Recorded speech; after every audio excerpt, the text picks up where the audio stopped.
We've all heard the term passive aggressiveness. Here to explain the definition and also give us some solutions when we're experiencing this in the workplace is psychologist Dr. Jenny Yip. Dr. Yip, welcome to MedCircle. Thanks for having me. As a psychologist, I'd be very curious to hear your definition of passive aggressiveness. Passive aggressiveness is basically when you are expressing negative emotions toward another person just in indirect ways. So let's give me some examples of that.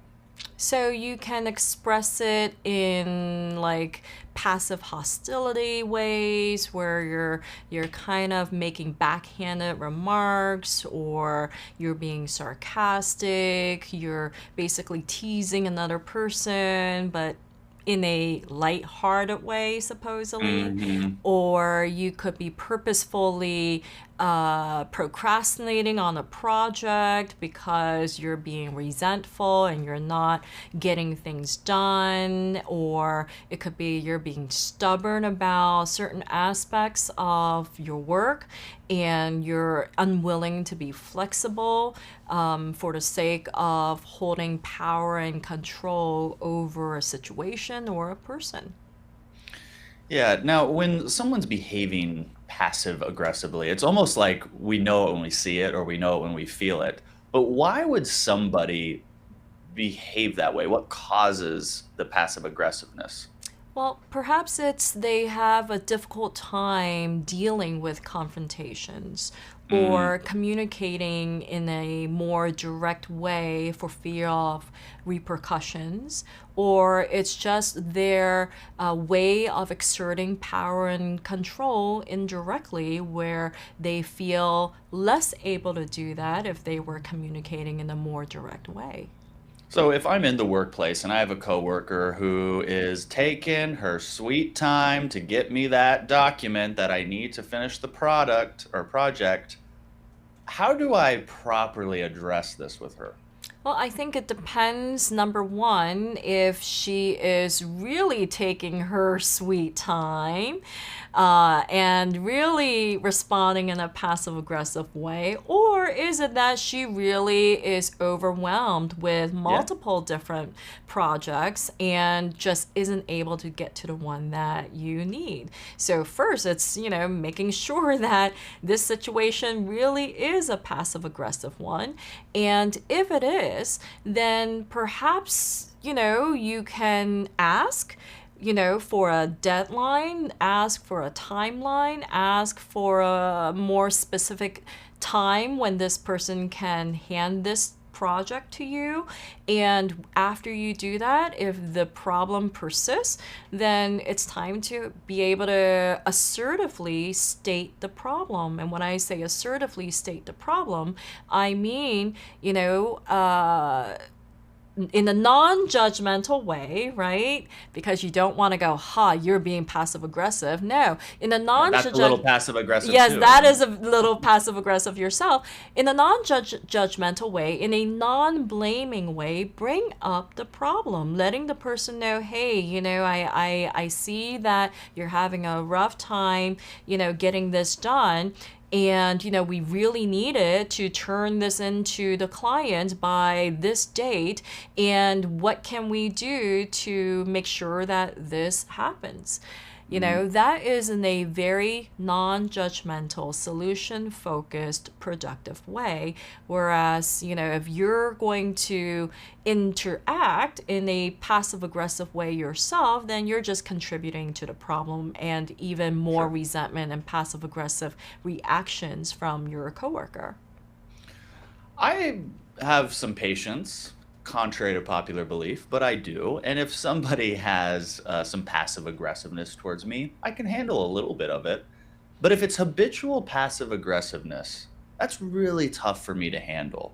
For those of us struggling with a coworker who just seems to always be passive aggressive, are there any other ways to address this that would be more effective? Well, I think you have to be able to find a a private time, right? So the worst thing is to do it in front of everyone. You Yeah. definitely do not want to do it in front of everyone. if you are the supervisor and this is a supervisee or an employee, then perhaps it's time to schedule that meeting and have a sit down and talk about the person's behavior. And again, in a non judgmental, blaming way, however, pointing out specifics of the behavior that is interruptive of the workplace. Because the truth is, passive aggressiveness creates toxicity in the workplace, right? And we don't want these toxic behaviors to influence other people's experience of the workplace. Sure. And if you are going to have a sit down, make sure you have specific examples of how this behavior can be toxic to the workplace, how it's not helpful, how it spills over to other people's inability to be productive or comfort level, to feel like this is a safe working environment. And ask the employee for their thoughts of what's happening. Perhaps they're feeling overwhelmed, perhaps they're feeling burnt out, perhaps they are feeling not valued in the workplace, and therefore they're expressing these uncomfortable negative emotions in these passive aggressive ways. And if you're able to have a conversation where it's non-blaming, non-judgmental, and it's really just a way to identify where the problems are and what reasonable solutions we can come up with, then that will serve as a productive meeting. And then Yeah. don't just have one meeting and then never come back to it, right? I mean, do check-ins. If the person is improving, recognize their improvements, because that will help your employee feel good about themselves, which will lessen their inclination to engage in the passive aggressive way. And if this is a colleague who you do not have any supervisory role with, you still want to have a meeting, perhaps in a more, again, in a private place. You don't want to do this in front of everyone. And just let them know, hey, you've been responding in these ways, and have examples of what ways we're talking about, and let them know that it's not conducive to the work environment. And perhaps the two of you can find a different way to interrelate. Yeah. Dr. Yip, are there any final words or thoughts on the topic of passive aggressiveness? Well, I think it's important for all of us to be able to look inwards and identify when we are engaging in passive aggressive ways, and just realize that these are, not the most productive ways. They're not going to problem solve for anything. It creates a toxic environment where nobody wants to be on the receiving end of that.